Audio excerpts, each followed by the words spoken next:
Hello दोस्तों, मेरे YouTube channel पर आपका स्वागत है। तो चलिए कहानी शुरू करते हैं। और कहानी अच्छी लगे तो प्लीज़ चैनल को लाइक और शेयर करें। चित्रांग के कमरे में चित्रांग 2 दिन बाद घर आया था, जिस कारण माही, जो कि किसी पेशेंट फाइल पढ़ रहे थे, उसकी तरफ देखकर बोली, इतनी रात को आ रहे हो? माही के बात पर चित्रांग क्लोजेट से अपने नाइट सूट निकालते हुए बोला, हाँ वो बहुत ज़रूरी काम था इसलिए।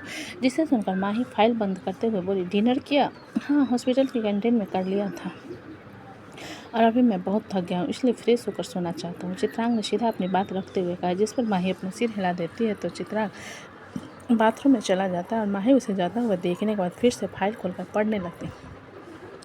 तभी चित्रांग का लैपटॉप, जो कि माही यूज कर रही थी, उस पर आरोही का कॉल आने लगता है, जिसे एक नज़र देखने के बाद माही इग्नोर कर देती है। कुछ देर बाद चित्रांग फ्रेश होकर बाहर अपने बालों को सुखाते हुए बिस्तर की तरफ चला जाता है। माही चित्रांग के परेशान चेहरे को देखकर दराज से डिस्प्लिन की गोली निकाल चित्रांग को देते हुए बोली, खाकर सो जाओ, अच्छा लगेगा। माही की बात पर चित्रांग एक नज़र गोली की तरफ देखने के बाद अपना सिर नहीं में हिलाते हुए, थकावट इतनी है कि नींद आ जाएगी।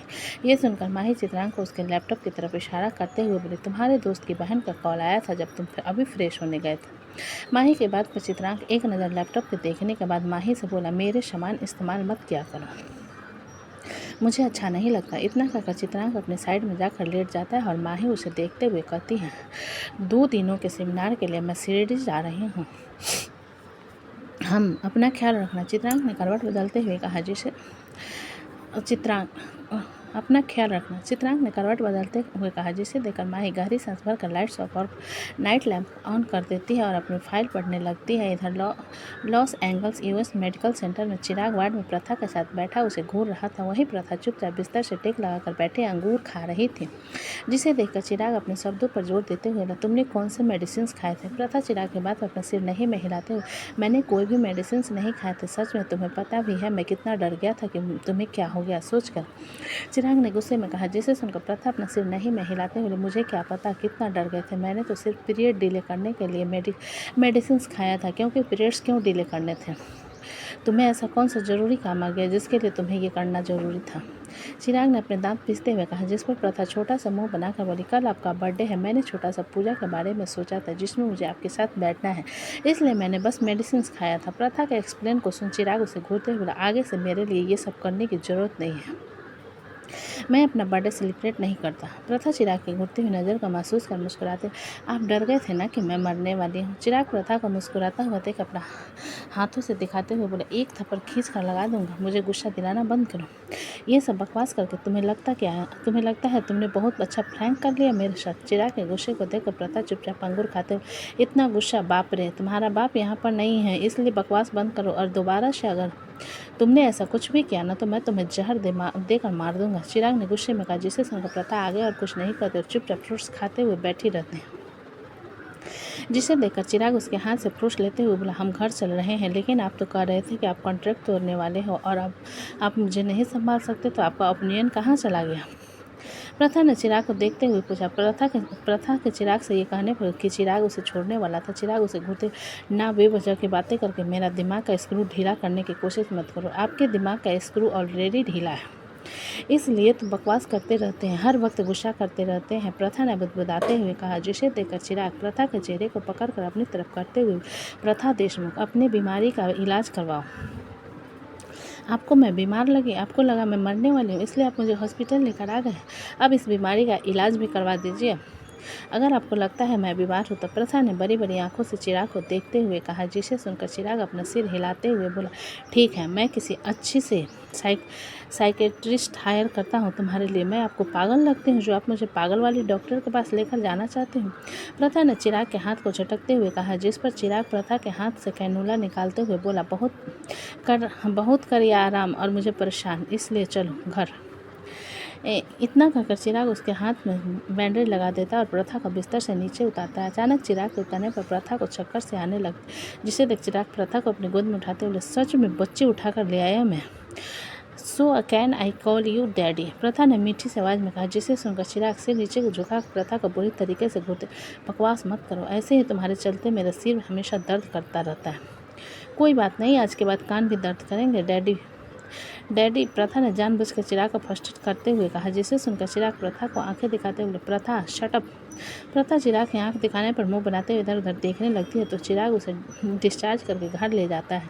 सुबह का वक्त सारंग विला में मृत्युंजय को रात भर नींद नहीं आई थी, क्योंकि महक रात को ही कमरे से निकलकर वैशाली के कमरे में सोने चली गई थी और वैशाली ने अमृत को खदेड़ कर कमरे से बाहर निकाल दिया था, जिस कारण अमृत और मृत्युंजय की काफ़ी अच्छी बहस और लड़ाई हुई थी। सुबह हो जाने के कारण मृत्युंजय अलसाया सा रेडी हो रहा था। जब वहाँ का अव्यक्त और शिवांश के साथ कमरे में आती है तो मृत्युंजय शिवांश को देखकर आंखें चढ़ाते बोला, तुम्हें स्कूल नहीं जाना? शिवांश मृत्युंजय की आवाज़ सुनकर अपना सिर नहीं में हिलाते बोला, नहीं अंकल, आज सैटरडे है ना, इसलिए स्कूल की तरफ से बच्चों को पिकनिक लेकर जा रहे हैं। मैंने मना कर दिया, इसलिए मैं नहीं गया। और वैदिक गया है क्या? मृत्युंजय ने पूछा, जिसके जवाब में शिवांश अपना सिर हिलाते बोला, हाँ वो गया है, तो तुम क्यों नहीं गए? मृत्युंजय ने फिर से पूछा, जिस पर शिवांश अपना सिर नहीं में हिलाकर बोला, मुझे अच्छा नहीं लगता। वहाँ पर सब लोग कितना मस्ती करते हैं और हल्ला करते हैं, इसलिए मैं नहीं गया। महक शिवांश की बात पर उसके सिर को सहलाते बोले, बहुत अच्छा किया तुमने। आज हम लोग नानी नानू के घर चलेंगे। महक के बाद मृत्युंजय जल्दी से बोला, तुम मैका क्यों जाना चाहती हो? महक मृत्युंजय को इग्नोर कर शिवांश से बोली, शिवा आप सब अभी को लेकर जाओ और उसे रेडी करो, हम नाना और नानी के घर जा रहे हैं। जिस पर मृत्युंजय महक के सामने आकर बोला, हाउ डेयर यू, मुझे इग्नोर कर रही हो तुम मैका क्यों जा रही हो? महक मृत्युंजय के बात पर उसे देखते हुए बोली, आपको कोई दिक्कत है? अगर मैं अपने माता पिता से मिलने जाती हूँ तो आप? महक के लड़ने वाले मूड को देखते हुए मृत्युंजय गहरी सांस भर कर, महक, तुम्हारे मूड स्विंग की वजह से तुम मेरा मूड खराब कर रही हो क्या? जी नहीं, मुझे अपने माता पिता को देखने का मन कर रहा है, इसलिए मैं अपने मायके जाना चाहती हूँ। आपको कोई दिक्कत है? महक ने फिर से कहा, जिस पर मृत्युंजय अपना सिर हिलाते हुए बोला, ऑफ कोर्स मुझे दिक्कत है, क्योंकि एक रात की नींद तो तुम वैसे भी मेरी तबाह कर चुकी हो, इसलिए अब तुम्हें तुम्हारे मायके जाने की परमिशन देकर मैं फिर से अपने 3 दिन की नींद खराब नहीं करना चाहता। ये सुनकर महक शिवांश की तरफ देखते हुए बोली, बेटा आप अपने दो जोड़ी कपड़े ले आओ, हम 3-4 दिन के लिए मायके में रहेंगे। मेरा मतलब आपके नाना और नानी के घर रहेंगे और नाइट सूट लाना मत भूलना। ओके। शिवांश महक के बाद अपना सिर हिला देता है, जिसे देखकर मृत्युंजय गुस्से से कहता है, तुम क्या टोटके की तरह सिर हिला रहे हो? नहीं कह सकते। मृत्युंजय के गुस्से भरी आवाज़ पर शिवांश छोटा सा मुंह बनाकर महक की तरफ इशारा करके बोला, अब इसमें मेरी क्या गलती है अंकल? मम्मी जो कर रही है मैं वही करना चाहता हूँ। मम्मी जो कर रही वही मैं करना चाहता हूँ। अंकल की बात तो कभी नहीं सुना होता ना। मृत्युंजय ने शिवांश की नकल उतारते हुए, जिसे देखकर शिवांश छोटा सा मुंह बनाकर, आप मम्मी को समझा दो कि हम अभी चले जाएं और शाम को आ जाएंगे। तुम लोग कहीं नहीं जाओगे, मेरे साथ रहोगे? मैं भी नहीं जाऊंगा ऑफिस, हम क्वालिटी टाइम स्पेंड करेंगे। मृत्युंजय अपने फॉर्मल शर्ट के बटन को निकालते हुए कहा, जिसे देख महक मृत्युंजय के इग्नोर करते हुए बोली, मैं अपने मायके जाकर रहूँगी, क्योंकि काफ़ी वक्त हो गए हैं मैं अपने मम्मी और पापा से नहीं मिली। मेरे साले से तो रोज़ मिलते हो ना, उससे हालचाल पूछ लिया करो। उनसे मिलने जाने की क्या ज़रूरत है? मृत्युंजय ने महक की बात पर, जिसे सुनकर महक क्लोजेट की तरफ जाते बोले, क्योंकि मुझे मन कर रहा है जाने का। मृत्युंजय महक के बात पर कुछ कहता उससे पहले उसका फ़ोन बजने लगता है, जिसे सुनकर मृत्युंजय एक नज़र महक को घूरने के बाद अपना कॉल अटेंड करते हुए कहता है तो दूसरी तरफ से उसे कुछ कहा जाता है, जिसे सुनकर मृत्युंजय सीरियस आवाज़ में कहता है, मैं आ रहा हूँ। इतना कहकर मृत्युंजय कॉल कट कर महक के पास जाकर उसके चेहरे को पकड़ अपनी तरफ करते हुए बोला, महक, लिसन टू मी केयरफुली, घर से बाहर नहीं निकलोगी तुम घर में रहोगी। महक मृत्युंजय की सीरियस आवाज़ से सुनकर अपना सिर नहीं में हिला उसे खुद से दूर करते हुए बोले, मैं नाराज़ हूँ आपसे। जिससे सुनकर मृत्युंजय गुस्से से बोला, मुझे गुस्सा दिलाना बंद करो, कहा ना तुमसे घर में रहोगी, मतलब घर में रहोगी, तुम्हें बाहर जाने की परमिशन नहीं है। इतना कहकर मृत्युंजय ड्रेसअप होने के लगा, जिसे देखकर महक मुंह बनाते हुए बिस्तर पर बैठ जाती है। शिवांश उन दोनों के झगड़े को देखते हुए अव्यक्त को गोद में पकड़े हुए बोला, अभी। अव्यक्त शिवांश की बात पर मृत्युंजय की तरफ इशारा करते हुए बोला, ब्रो, डैडा।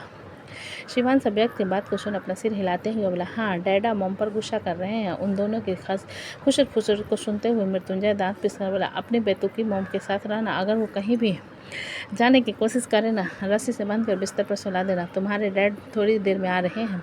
तभी सुधांशु वहाँ आते हुए बोला, जीजू मुझे आपसे कुछ बात करनी है। सुधांशु को सुबह अपने घर देख मृत्युंजय थोड़ा हैरान होते हुए बोला, तुम इतनी सुबह यहाँ क्या कर रहे हो? सुधांशु मृत्युंजय की बात पर आंखें रोल करते हुए बोला, मुंबई में ही रहते हैं यार, आप पाकिस्तान और मैं इंडिया में नहीं रहता। जिसे सुनकर मृत्युंजय मुंह बनाते हुए अपने वार्डरोब खोलते हुए बोला, बोलो क्या हुआ? सुधांशु मृत्युंजय की बात पर महक की तरफ देखता है जो कि मुंह फुलाकर बैठी हुई थी, जिसे देखकर सुधांशु कंफ्यूज होते हुए बोला, आपको क्या हुआ?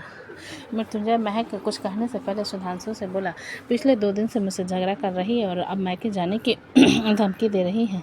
सुधांशु मृत्युंजय की बात सुनकर महक की तरफ देखते हुए बोला, ये बचपना अच्छी बात नहीं है होती दीदी। महक सुधांशु के बाद अपने दांत पिसते हुए, कुत्ते मेरा भाई है ना, अपने जीजा के साथ क्यों दे रहा है? हमेशा मैं तुझे सपोर्ट करती हूँ और तू अपने इस बिलौटे जीजा का साथ दे रहा है। जिसे सुनते मृत्युंजय बड़ी बड़ी आंखों से महक को देख रहा था। उसने पहली बार महक को सुधांशु के ऊपर चिल्लाते हुए देखा था। वहीं सुधांशु मुंह बनाकर चुपचाप खड़ा हुआ था, जैसे उसके लिए कोई बड़ी बात ना हो।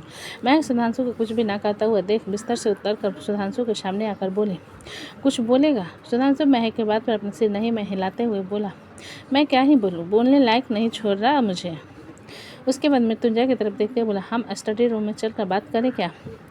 महक सुधांशु को इग्नोर करने पर उसके चेहरे को पकड़ अपनी तरफ करते हुए बोली, सिद्ध मेरी बात सुन, तू मुझे मम्मी पापा के पास लेकर जाएगा कि नहीं? सुधांशु महक की वार्निंग भरी आंखों को देखते हुए मृत्युंजय की तरफ देखता है जो कि अब उसे घूरे जा रहा था। जिसे देखकर सुधांशु महक से अपने आप के छुड़ाते हुए बोली, दीदी मैं यहाँ पर जरूरी काम से आया हूँ, आपको लेने नहीं आया हूँ। महक मृत्युंजय के बात पर अपना सिर हिलाकर शिवांश और अभ्यक्त की तरफ देखते हुए बोली, चलो बच्चों हम चलते हैं यहाँ से। ये देखकर मृत्युंजय महक के सामने खड़ा हो अपने कान पकड़ते हुए बोला, आई एम सॉरी, आगे से मैं तुमसे झगड़ा नहीं करूँगा। महक मृत्युंजय को इग्नोर कर शिवांश और अव्यक्त के साथ कमरे से बाहर चली जाती है। मृत्युंजय हताश भरी नज़रों से जाते हुए महक को देखने के बाद सुधांशु की तरफ देख कर बोला, तुम्हें कुछ बताना था ना? सुधांशु मृत्युंजय के सवाल पर अपना सिर हिलाते हुए बोला, हाँ मुझे बताना था कि आपका शक बिल्कुल सही था, इन सब के पीछे आरोही का हाथ है। ये सुनकर मृत्युंजय अपना कोट पहनते हुए बोला, मुझे अभी पता चला और मैं इसीलिए बाहर जा रहा हूँ। मृत्युंजय की बात पर सुधांशु जल्दी से उसके सामने खड़ा होते हुए, नहीं आप नहीं जाओगे, क्यों? मृत्युंजय ने सुधांशु का अजीब नज़रों से देखते हुए पूछा, जिसके जवाब में सुधांशु अपना सिर नहीं में हिलाकर बोला, मैंने कह दिया ना आप नहीं जाओगे, वो लोग अच्छे आदमी नहीं हैं, अगर आपको कुछ कर दिया तो? सुधांशु की बात पर सुनकर मृत्युंजय उसके गाल को थपथपाते हुए बोला, तुम परेशान ना हो, तुम अब परेशान होना बंद करो, मैं अकेले नहीं जा रहा हूँ, मेरे साथ रुद्र भी होगा। मृत्युंजय की बात पर सुधांशु नर्वस होते बोला, नित्या अभी तक होश में नहीं आई, सोचकर ही डर लग रहा है।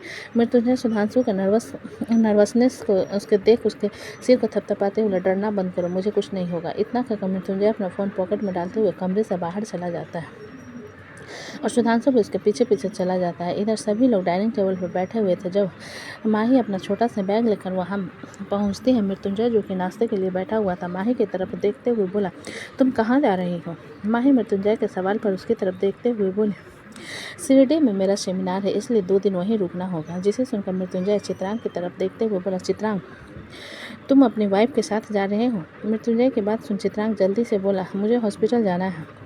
जिस पर मृत्युंजय वहाँ पर बैठे कशिश की तरफ देखते हुए बोला, नित्या की हालत कैसी है कशिश? कशिश मृत्युंजय के सवाल पर अपना सिर नहीं में हिलाते हुए बोला, अभी भी उसी तरह है, कोमा में है वो। उसके लिए 24 आवर के लिए एक नर्स हम लोगों ने अपॉइंट किया है।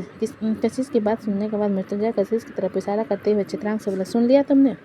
तुम्हारे चले जाने से होश में नहीं आएगी, इसलिए अपनी बीवी पर ध्यान दो। माही मृत्युंजय को भड़कता हुआ देख धीरे से बोला, मैं अपने टीममेट्स के साथ जा रही हूँ।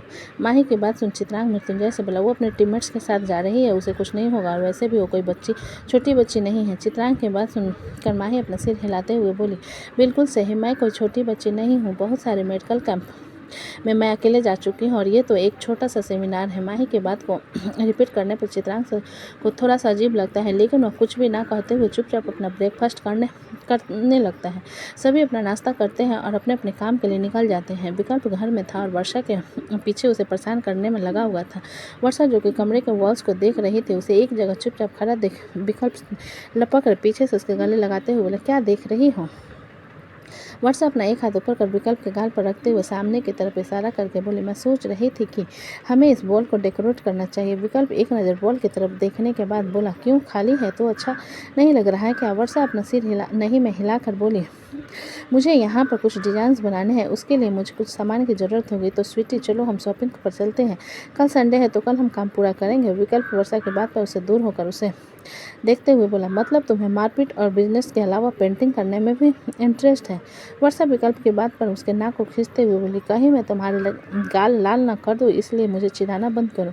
विकल्प वर्षा के बात पर मुंह बनाते हुए, ठीक है, तुम रेडी हो जाओ, तब तक मैं रिया से बात करके आता हूँ। विकल्प की बात पर वर्षा उसे गहरी नजर से घूरते हुए कपड़े चेंज करने लगती है। तो दोस्तों, कहानी कैसी लगी मुझे कमेंट में लिखें। अच्छी लगे तो प्लीज़ चैनल को लाइक करें, सब्सक्राइब करें और ज़्यादा से ज़्यादा शेयर करें। कहानी को पूरा सुनने के लिए धन्यवाद।